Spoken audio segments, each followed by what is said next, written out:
मैं अपने व्यूअर्स को बताता हूँ, गरीब आवाम को इसका इम्पैक्ट नहीं आ रहा। इसका उन ताजरों पे इम्पैक्ट आ रहा है जो अपनी बिजली खुद बना रहे हैं। आने वाली जितनी भी नस्लें हैं वो इंतहाई मजबूर होंगी महंगी तरीन बिजली खरीदने को। यानी कि मार्केट तकरीबन 300 साढ़े 300 पॉइंट्स ऊपर गई और आधे पॉइंट्स नीचे आ गई।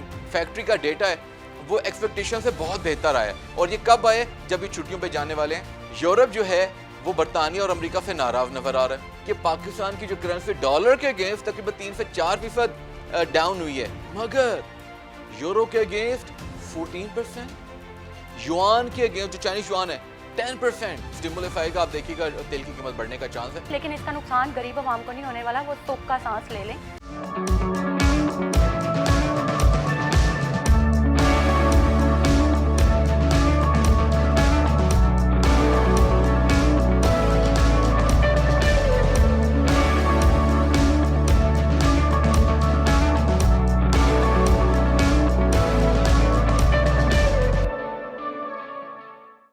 अस्सलाम वालेकुम viewers, this is your host Sahar Khan and you are watching business news daily. आज हम डिस्कस करेंगे पाकिस्तान स्टॉक एक्सचेंज को, वर्ल्ड स्टॉक मार्केट्स, फॉरेक्स और कमोडिटीज़ को। जबकि चौथे सेगमेंट स्वॉट में आज हमारा थीम है कि नेपरा की तरफ से जो बिजली की कीमतें बढ़ाई गई हैं उसका नुकसान किसको होने वाला है, क्या ताजिर या गरीब आवाम। डिस्कशन के लिए हमारे साथ मौजूद हैं इकोनॉमिक एनालिस्ट एहसान इकबाल साहब। Welcome sir. Thank you. Programme का बाकायदा आगाज़ करते हैं अपने पहले सेगमेंट स्टॉक मार्केट से।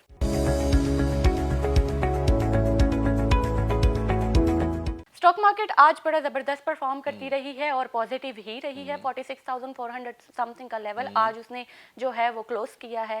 तो मार्केट कितना पॉजिटिव रही और कौन से जो थे वो मार्केट लीडर्स रहे? आज मार्केट की आप शेप देखें कैसी है, वो डिस्कस करना ज्यादा इंपॉर्टेंट है। मार्केट की शेप आपको नजर आ रही है एक कोहान की तरह। वो कैसे कि मार्केट ने इंतहाई पॉजिटिव एटीट्यूड के साथ स्टार्ट किया, वेरी पॉजिटिव एटीट्यूड, और क्या हुआ, मार्केट की रेंडिशन इंतहाई नेगेटिव रही है। यानी कि मार्केट तकरीबन 300 साढ़े 300 पॉइंट्स ऊपर गई और आधे पॉइंट्स नीचे आ गई। ये किसकी तरफ इशारा दे रही है? As anticipated market positive perform जरूर कर रही है। हमने कहा था अर्निंग सीजन आने वाला है, जनवरी 29 को बहुत सी एजीएम्स होने वाली हैं। जिस तरह आज होंडा एटलस कार्स की एजीएम थी, अच्छे रिजल्ट्स आए, सेल्स में इजाफा हुआ, प्रॉफिटेबिलिटी मिली, होंडा का जो शेयर है वो बढ़ गया।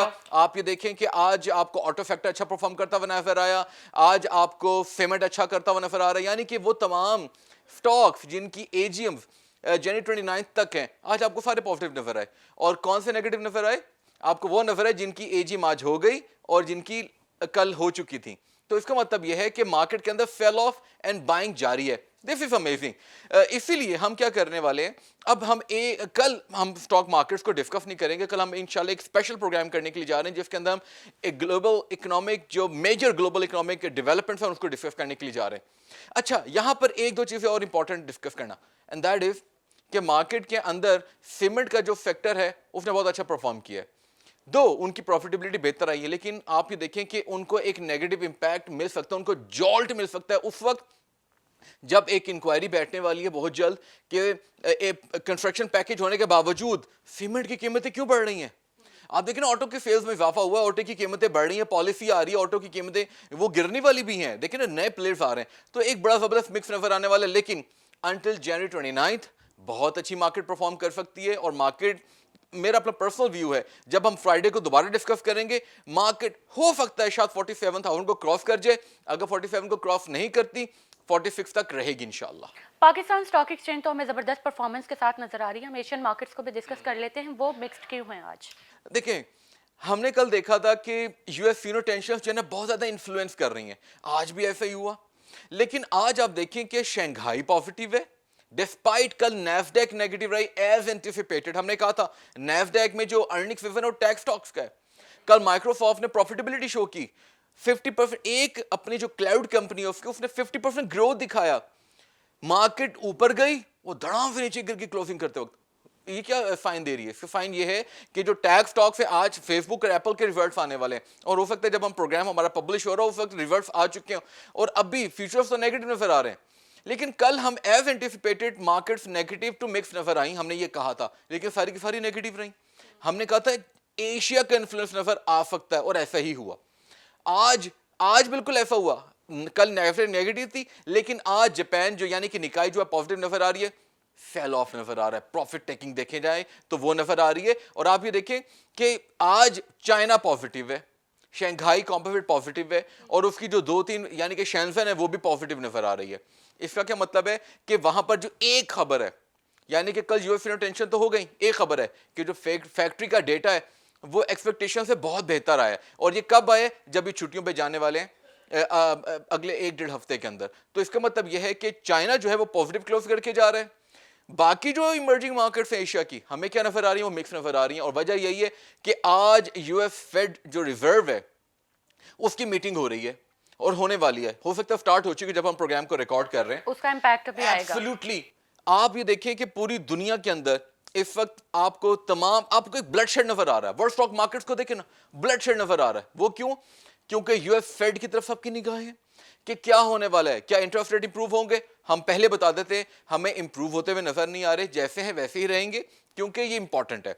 दूसरा, स्टिमुलस के हवाले से क्या डिसीजन होगा?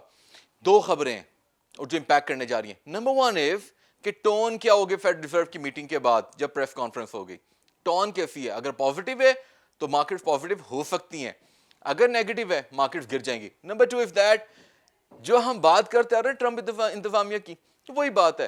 ट्रंप साहब ने भी तो यही कहा था ना कि $2 ट्रिलियन का जो पैकेज है वो बहुत ज्यादा है, कम दिया जाए, 700 से 900 के करीब, बल्कि 900 का तो वो क्या कर गए थे। रिपब्लिकन्स ने इतना कहा 900 का, डेमोक्रेट्स यानी कि बाइडेन साहब की जो पार्टी है उन्होंने कहा जी नहीं ज्यादा होना चाहिए। अब खुद ही कह रहे हैं 1.9 जो है ना बहुत एक्सपेंसिव है। इसका मतलब यह है कि ये नेगेटिव इंपैक्ट हो सकता है। आज हमें यूरोप की जो स्टॉक मार्केट्स है वो भी नेगेटिव नजर की वजह से आ रही है। इमेच्योरिटी नजर आई है जो बाइडेन की तरफ से। नहीं, मैं ये नहीं कहूँगा मेच्योरिटी है, क्योंकि वहां पर इंतहाई सेंसिटिव डिसीजंस होते हैं। और मेरा अपना पर्सनल व्यू है कि इस सिचुएशन को वो देखेंगे। देखें, पैसा नहीं है अमेरिका के पास। अमेरिका अगर पैसा लेगा वो कहाँ से लेकर? टैक्स कट्स तो जो ट्रंप एडमिनिस्ट्रेशन करके गई है वही रहेंगे, टैक्स लगने वाला नहीं है, ये तो हमें नजर आ रहा है। और अगर लगेगा तो बाइडेन ने कहा है कि अमीर पे लगेगा, तो यानी कि टैक्स कट्स तो हमें वही नजर आएंगे। एम्प्लॉयमेंट डेटा बेहतर नजर आ रहा है, लेकिन यहां पर क्या पैसा कहां से आएगा? $1.9 ट्रिलियन। क्या फेडरल रिजर्व से पैसा लिया जाएगा? क्या आईएमएफ से लिया जाएगा? किससे लिया जाएगा? अच्छा, एक और खबर है, वो इंतहाई इंपॉर्टेंट है और उसका इन्फ्लुएंस नजर आ रहा है, एंड दैट इज यूरोप जो है वो बरतानिया और अमेरिका से नाराज नजर आ रहा है। और उसकी वजह क्या है कि आप ये देखें कि हमने बात डिस्कस किया अपने प्रोग्राम के अंदर कि जो वैक्सीन की प्रोडक्शन है वो नेशनलाइज होती हुई नजर आ रही है। बरतानिया कह रहे हैं कि मैं अपनी वैक्सीन जो है बरतानिया में पहले इस्तेमाल करूंगा, बाद में सप्लाई दूंगा। हालांकि कॉन्ट्रैक्ट्स हुए हैं, ऑस्ट्रेलिया के साथ भी हुए, यूरोप के साथ भी हुए हैं। अमेरिका कह रहा है फाइजर की जो वैक्सीन है वो पहले अमेरिकन को लगेगी, बाद में कहीं और जाएगी। यानी कि एक तो प्रोडक्शन का बहाना कर दिया गया, हालांकि प्रोडक्शन का बहाना नहीं है, यानी कि वैक्सीन के प्रोडक्शन बहाना बनाया जा रहा है। आज यूरोपियन यूनियन इंतहाई नाराज नजर आई है। उनके जो मेंबर जो हैं पार्लियामेंट के, उन्होंने अपने यह साफ कह दिया कि ये जो नेशनलाइजेशन चल रही है ये ग्लोबल इकोनॉमी के लिए नहीं, ग्लोबल यूनिटी के लिए खतरा है, और ऐसा नहीं होना चाहिए। यही वजह है कि हमें यूरोपियन मार्केट्स आज नेगेटिव नजर आई हैं। Absolutely. Number one is vaccination की जो प्रोडक्शन है उसका बहाना बनाया जा रहा है, and number two is that US federal reserve के जो रिजल्ट आते हैं वो क्या आता है। मिडिल ईस्ट जो है वो कल हमें काफी नेगेटिव नजर आई थी, आज काफी पॉजिटिव है, तो सडन मार्केट ने जो है वो चेंज दिखाया है। देखें, मार्केट के अंदर आपको पॉजिटिविटी है। कल तो आईएमएफ की रिपोर्ट के बाद आया ना कि उनके जो एक तो रॉयटर्स का जो पोल था वो भी नेगेटिव था, आईएमएफ की जो रिपोर्ट है वो भी उनके लिए हवाले से बेहतर नहीं आई। आज एक उनका अपना पोल है जिसके मुताबिक ये कहा जा रहा है कि यूएई की अगर मैं बात करूं, उनकी जो तरक्की की रफ्तार है उनके एक्सपेक्टेशन से ज्यादा है। आज आपको दुबई की मार्केट से पॉजिटिव नजर आ रही है। आज तदावुल आपको पॉजिटिव नजर आ रही है, क्योंकि वहां का जो फाइनेंशियल सेक्टर है उसके जो अर्निंग्स आई हैं बहुत बेहतर आई हैं। इस वजह से आज आपको पॉजिटिव नजर आ रही है गल्फ मार्केट्स। यूएस स्टॉक्स जो हैं वो कैसे नजर आ रहे हैं, उसके फ्यूचर्स? अभी प्रोग्राम को रिकॉर्ड करते वक्त तो फ्यूचर्स नेगेटिव हो रहे हैं, लेकिन अभी मार्केट ने ऑन होना है, मार्केट ने अभी परफॉर्म करना है। 2-3 खबरें, यूएस फेड रिजर्व की जो मीटिंग है उसका क्या प्रेस कॉन्फ्रेंस में क्या रिजल्ट आता है, स्टिमुलस के हवाले से क्या आता है। नंबर टू इज कि जो यूरोप नाराज हो गया हुआ है वैक्सीनेशन की प्रोडक्शन के हवाले से, तो देखते हैं उसका क्या बनता है। इसी के साथ व्यूअर्स बढ़ते हैं अपने दूसरे सेगमेंट फॉरेक्स की तरफ।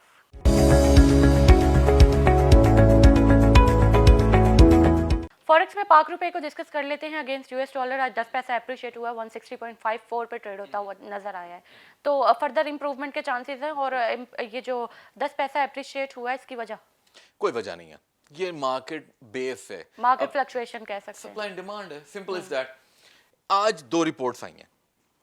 नंबर वन इज दैट कि पाकिस्तान ने Q1 फिस्कल ईयर 2021 के तकरीबन $3.5 अरब कर्जा वापस किया है, और इसमें से मेजर कर्जा तकरीबन $3 अरब का IMF को वापस किया। नंबर टू इज दैट कि पाकिस्तान की जो करेंसी डॉलर के अगेंस्ट तकरीबन 3 से 4% डाउन हुई है, मगर यूरो के अगेंस्ट 14%, युआन के अगेंस्ट जो चाइनीज युआन है 10%, जापानीज येन के अगेंस्ट तकरीबन 10%। इम्प्रूव की है। नो, गिर डाउन गई हो है। गई है, डाउन हो गई है। और आप ये देखिए कि ये बड़े डेंटिक नंबर्स हैं। आप ये देखिए कि हम फिर डॉलर को डिस्कस करते रहते हैं ना, लेकिन और भी करेंसीज हैं, उनकी भी डिमांड सप्लाई होती है, लेकिन बहुत ज्यादा यानी कि हमें डेंटिंग नजर आई है। और मेरा अपना पर्सनल व्यू है कि स्टेट बैंक इस रिपोर्ट को देखेगा और मेरा ख्याल है कि शायद इकदाम भी करेगा। अच्छा, ग्रेट ब्रिटिश पाउंड जो है वो तो यूएस डॉलर के अगेंस्ट आज इंप्रूव करता हुआ नजर आया, 1.37 के लेवल पर वापस आया है। ऑपोजिट हो गया, आपने ऑपोजिट बोला है। अगर देखा जाए तो डॉलर स्ट्रॉन्ग हुआ है, स्टर्लिंग जो है वो डाउन हो गया अगेंस्ट यूएस डॉलर। देखिए कल 1.36 था, आज 1.37 है। अच्छा, आज डॉलर आपको मुकम्मल अब बीट नजर आ रहा है। वजह कि यूएस स्टिमुलस के हवाले से जो बात होनी है वो बहुत ज्यादा काउंट कर रही है, क्योंकि डॉलर चीप हो भी सकता है और हो सकता है कि मुस्तहकम भी नजर आए। मेरा अपना पर्सनल व्यू है कि यूरो के अगेंस्ट तो 1.2121 इस वक्त चल रहा है और ये बहुत बेहतर नंबर है, मुस्तहकम ही है। एब्सोल्युटली। लेकिन स्टर्लिंग के अगेंस्ट स्टर्लिंग स्ट्रांग हो जाएगा, लेकिन डिपेंड करता है आज की मीटिंग का रिजल्ट क्या आता है। इसी के साथ व्यूअर्स बढ़ते हैं अपने तीसरे सेगमेंट कमोडिटीज की तरफ।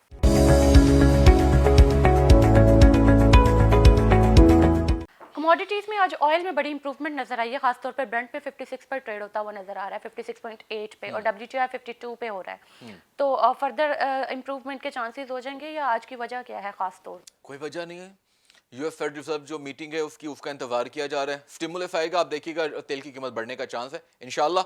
और दूसरी चीज क्या है कि आप एक जो इंपॉर्टेंट है खबर, वो ये हम बात करते रहे, क्योंकि आज यूएस का जो स्टॉक पाइल का नंबर आया वो आया, उसके अंदर ड्रॉ नजर आया।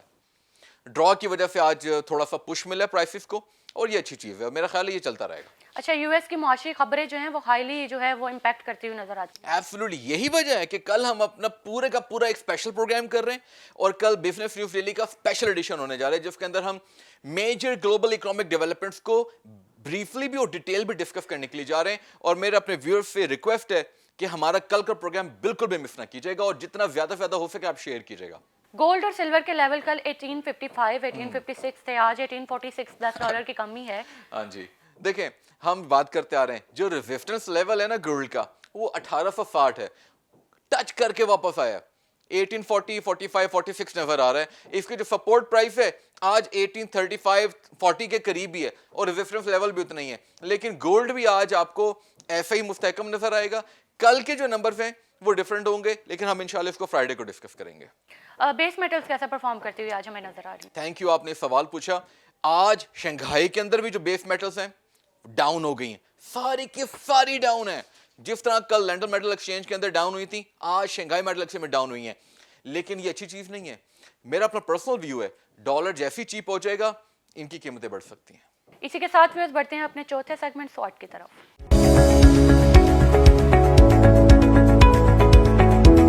स्वॉट में आज हम डिस्कस करने वाले हैं कि नेपरा की तरफ से जो टैरिफ्स बढ़ाए गए हैं बिजली के, उससे क्या इम्पैक्ट किसको होने वाला है सबसे ज्यादा? या तो ताजिर को होगा या गरीब आवाम को होने वाला है। तो सबसे ज्यादा अभी किसको होगा?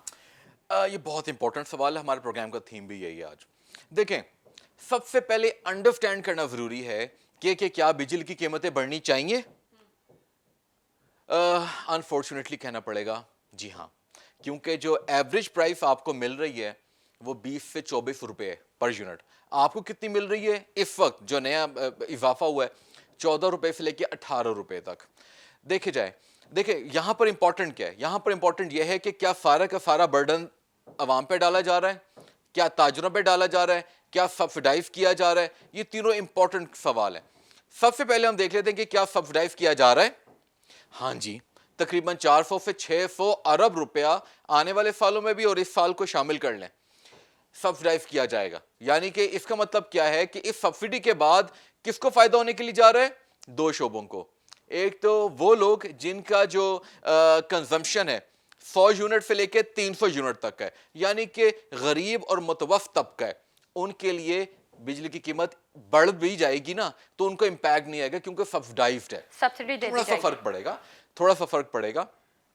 दूसरा किसको इंपैक्ट होगा? जो एक्सपोर्ट ओरिएंटेड इंडस्ट्रीज है, क्योंकि उनके लिए तो एक जबरदस्त स्कीम लेकर अभी तो लेकर आए नवंबर के अंदर, जिसके अंदर ये कहा गया है आप जितनी ज्यादा बिजली इस्तेमाल करेंगे, अगर B1 B2 आप कैटेगरी यानी कि डोमेस्टिक वाले जो हैं अगर आप उनके लिए हैं तो आपको तकरीबन 50% बिजली सस्ती दी जाएगी। सब्सिडाइज्ड है, स्टिमुलस पैकेज है। B4 के लिए कहा जा रहा है अगर आप बिजली ज्यादा इस्तेमाल करेंगे 25% डिस्काउंट है। अमेजिंग। आप ये देखिए उसकी वजह से क्या हुआ, नवंबर में खपत बढ़ गई, दिसंबर में खपत बढ़ गई, जनवरी में भी खपत बढ़ने का चांस है। इससे क्या हुआ, आपके पास बिजली ज्यादा है, आपने कहीं खपानी है। हो क्या रहा है? नंबर 3, अब यह है कि क्या अमीर अवाम को होगा? डेफिनेटली यही होने जा रहा है। सबसे ज्यादा जो नुकसान है उनको है जिनके 300 से 700 यूनिट तक का बिल आता है और 700 से ऊपर, इन दोनों सेगमेंट्स को बहुत बड़ा हिट होने वाला है और हो वक्त इनके जो बिल हैं तकरीबन 10 से 15% बढ़ जाए। कंजम्पशन भी तो वही सबसे ज्यादा करते हैं। डेफिनेटली, और यही वजह है कि जिनकी कंजम्पशन ज्यादा है उनको दिया जाए। लेकिन यहां पर इंपॉर्टेंट क्या है, अगर हम फ्यूचर की बात करें, क्या बिजली हमेशा महंगी मिलेगी? हम ये डिस्कस करते आ रहे हैं, हम जिस तरह महंगाई की बात कर रहे हैं। देखें अभी जो करंट सिचुएशन चल रही है, बिजली पाकिस्तान में बनती ही महंगी है। वजह, पाकिस्तान के अंदर तकरीबन 3,500 मेगावाट जो गवर्नमेंट बनाती है वो बेतहाशा महंगी है। इनएफिशिएंट प्लांट 1960-1970 के चल रहे हैं, पेट्रोल पे चल रहे हैं। ये हम पहले भी डिस्कस कर चुके हैं कि रिसोर्सेज जो हैं वो ज़्यादा महंगे वाले यूज़ किए जाते हैं, तो उसी की वजह से बिजली महंगी ही बनेगी। सस्ते जो रिसोर्सेज हैं उनकी तरफ भी आवाम को, उनको हुकूमत को जाना चाहिए ताकि बिजली भी सस्ती हो और आवाम को भी थोड़ा सुकून हो जाए। पीटीआई गवर्नमेंट ने बहुत अच्छा विजनरी डिसीजन लिया है। 10,000 मेगावाट जो है इंतहाई सस्ती बिजली पानी से बनने वाली जो है वो आ रही है। अच्छा, उसको टाइम लगेगा। अच्छा, क्या वो सोलर एनर्जी की तरह ही, क्या वो अभी तो सोलर एनर्जी जैसे महंगी है पाकिस्तान में, तो कम से कम महंगी ही है, तो वो भी इसी तरह के पाकिस्तान में शुरू में महंगी होगी जो पानी से बचने जा रही है? आप देखें वर्ल्ड बैंक की तरफ से कहा गया है कि आपने विंड जो एनर्जी है उसको इस्तेमाल करना है, सोलर को इस्तेमाल करना है। बिल्कुल। और दोनों महंगी बन रही हैं क्योंकि पाकिस्तान के अंदर जो मोनेटाइजेशन है ना वो इतनी आसान नहीं है। ये पूरी दुनिया में बिजली सस्ती बनती है, पाकिस्तान में महंगी बन रही है। क्यों? पाकिस्तान खुद अपने सोलर पैनल्स नहीं बनाता। यही वजह है पीटीआई की गवर्नमेंट ने कहा है कि सोलर पैनल्स के हवाले से जो पाकिस्तान में ग्रीनफील्ड इन्वेस्टमेंट करेगा उसको टैक्स छूट दे दी जा रही है। अच्छा, हम आगे बात करते हैं, बाइफरकेशन की बात करता हूं मैं। आप ये देखें कि 3,500 तो गवर्नमेंट की बिजली है, उसमें से 1,800 जो है उसको लाइसेंस खत्म कर दिए गए। 1 साल के अंदर या 2 साल के अंदर बाकी जो है वो भी खत्म हो जाएगी, यानी कि बिजली आपकी सप्लाई से आउट हो रही है और ये जो महंगे रेट थे ये भी आउट हो जाएंगे। उसके बदले क्या हो रहा है कि वो तमाम प्लांट्स जो स्विच कर सकते हैं गैस पर और एलएनजी पे, जो कि सस्ती बनाते हैं, उनको वो शामिल हो जाएंगे, बिजली सस्ते होने का चांस है। नंबर 2 इज दैट, ये बहुत इंटरेस्टिंग बात कर रहा हूं, हमारे प्रोग्राम का थीम ये है कि आज बिजली ताजरों पर गिर गई।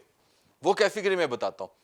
हमारे कुछ ताजिर थे, दे वर स्मार्ट। उन्होंने क्या किया कि गैस सस्ती मिलती है, सब्सिडाइज मिलती है ना, उन्होंने अपने पावर प्लांट्स लगा लिए, वो सस्ती गैस से बिजली बना रहे हैं। और आप ये देखिए कि वो नेशनल ग्रिड में तो शामिल नहीं हो रहा। ऐसा ही है। नेशनल ग्रिड में शामिल करने के लिए उन्होंने क्या किया, छूट दे दिए, मोहलत दे दिए। 1 फरवरी को सबकी गैस मुनक़ता हो रही है, और अगर एक्सपोर्ट से रिलेटेड है 1 मार्च को सबकी गैस बंद हो रही है। कहा क्या जा रहा है, या तो आप हुकूमत से लें या फिर आप अपने जो प्लांट्स हैं उनको एफिशिएंट करें ताकि प्रॉपर प्राइसिंग हो ना। इससे तो नुकसान हो रहा है, ट्रांसमिशन लाइंस का तो और चोरी का तो हमें नुकसान है ही ना। आगे चलते हैं, एक और इंपॉर्टेंट चीज होने वाली है जो कि हुकूमत कर रही है और इसका इंपैक्ट हमें नजर आएगा, एंड दैट इज, पता है क्या करने जा रहे हैं ये लोग? करने जा रहे हैं एक मंडी बना रहे हैं।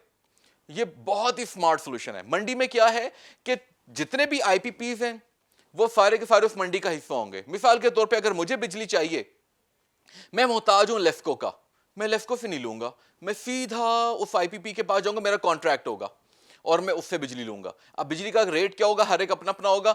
जाहिर बात है जब कंपटीशन हो जाएगा ना तो हो सकता है बिजली हमें सस्ती मिल जाए। अल्लाह ना करे कि के इलेक्ट्रिक वाला हाल हो, के इलेक्ट्रिक तो और ज्यादा इनएफिशिएंट हो अगर मोनोपोली क्रिएट कर दी उन्होंने। मैं यही कह रहा हूं, अगर मोनोपोलिस्टिक कंपटीशन हो गया तो तबाही है, अल्लाह ना करे। लेकिन यहां पर वही बात आ जाती है, कंपटीशन कमीशन ऑफ पाकिस्तान को नजर रखनी पड़ेगी। अगर वो नजर नहीं रखते, याद रखिएगा हमारी आने वाली जितनी भी नस्लें हैं वो इंतहाई मजबूर होंगी महंगी तरीन बिजली खरीदने को। अच्छा, जो नेपरा की तरफ से टैरिफ बढ़ाए गए हैं वो पर यूनिट कितने बढ़े हैं? यहां पर जो है ना, आप देखें एवरेज बता रहा हूं, तकरीबन 2 रुपए पर यूनिट बढ़ने के लिए जा रहे हैं। लेकिन अगेन मैं अपने व्यूअर्स को बताता हूं, गरीब आवाम को इसका इंपैक्ट नहीं आ रहा, इसका उन ताजरों पे इंपैक्ट आ रहा है जो अपनी बिजली खुद बना रहे हैं। और आखिर में बात यह करूंगा कि बिजली चोरी रोकना हुकूमत की भी जिम्मेदारी है और बिजली चोरी ना करना ये हमारी भी जिम्मेदारी है। आप जब तक बिजली चोरी करेंगे उसका नुकसान उन लोगों को होगा जो बिल पे करते हैं। तो काइंडली ऐसा ना करें। Thank you. व्यूअर्स, आज की डिस्कशन से मैं ये कहना चाहूँगी कि बड़ा अर्निंग सीजन जो है वो आने वाला है पाकिस्तान स्टॉक एक्सचेंज के लिए और मार्केट बड़ी जो है वो स्मार्टली प्ले करती हुई नज़र आ रही है। जबकि अगर हम बात करें जो आज हमारे प्रोग्राम की थीम थी कि बिजली कितनी यूनिट महंगी होने वाली है, तो वो एहसान साहब बता चुके हैं कि 2 रुपये जो पर यूनिट है वो एवरेज बढ़ने जा रहे हैं। लेकिन इसका नुकसान गरीब आवाम को नहीं होने वाला। वो सुख का सांस ले लें कि इसका जो नुकसान है वो उन लोगों को होने वाला है जो इंडस्ट्रियलिस्ट हैं, जो अपनी बिजली खुद बना रहे थे। एक किस्म का हुकूमत और आवाम को बाकियों को धोखा ही दे रहे थे। तो कल के जो हमारे प्रोग्राम का थीम है वो हम डिस्कस करने वाले ग्लोबल इकोनॉमिक डेवलपमेंट्स को। अपनी मेज़बान सहर खान को दीजिए इजाज़त and keep watching business news टेली विद एहसान इकबाल।